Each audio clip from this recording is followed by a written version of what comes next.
There are clearly dangers in being wealthy, but there is also value. What would you say is the right way to be rich? The right way to be rich is to be rich in good deeds. I mean, that's a quote from 1 Timothy chapter 6 at the end. Or is it 2 Timothy 4? I always get these mixed up. At any rate, he says to the rich, I think it's pretty 1 Timothy 6 near the end, where he says, to the rich I say, do not trust in your riches, but be rich in good deeds. So I'm assuming riches have come in some way, and now Paul's dealing with that. Not should you go there.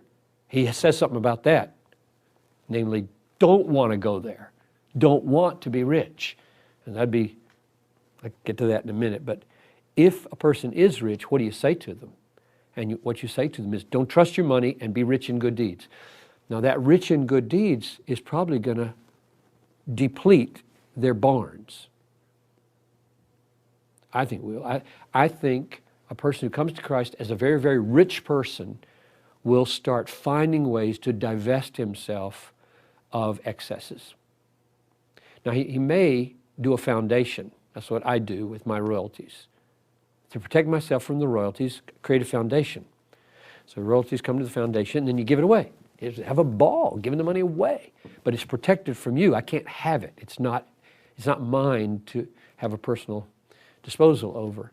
And so I don't think God minds us being channels of a lot of money. If you make a lot of money, give a lot of money. So who was it? Laterno. He founded the Laterno earth-moving trucks that had wheels, twice as tall as you are, and started Laterno University. And he used to say about his big earth-moving machines, I love power. And the story is that he tithed to himself. He made so much money, he tithed to himself and gave the rest of it away. Now, my guess is he was quite wealthy, probably with 10% of what he was making. And maybe that was enough or maybe it wasn't. But that's the kind of mentality you say to a rich person is, the world is telling you, if you make a lot, own the symbols of the fact that you make a lot. That's the way the world thinks. All the airplane magazines say that. You've earned it? Buy a lazy boy. What does that mean? That means the chair you sit in should look like what you make. And my answer is, no, it shouldn't. No, it shouldn't. It should look like Jesus is valuable, more valuable than chairs. That's what it should look like. And so you say to rich people, be rich in good deeds, which means you start doing as many good deeds as you can, and on the way there, you live a kind of life that would make Jesus look like your treasure.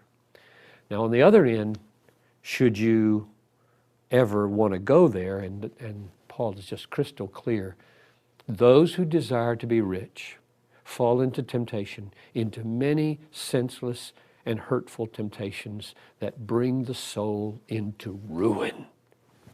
Wanting to be rich is dangerous. So I preached that last Sunday.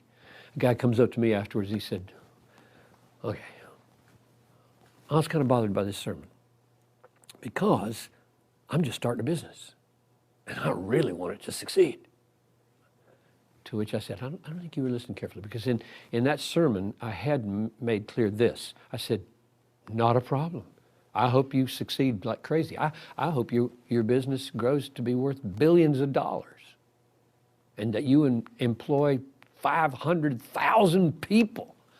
I got zero problem. That's good for the world. If you're making something worthwhile or you're providing some service that's worthwhile and your employees are being treated justly and my issue is, what you going to drive? Where are you going to live? How many houses are you going to have? How many boats are you going to have? How many suits are you going to have? And so on. Because there's no problem with money flowing through your hands. The problem is wanting to be rich. Meaning, have it. Own.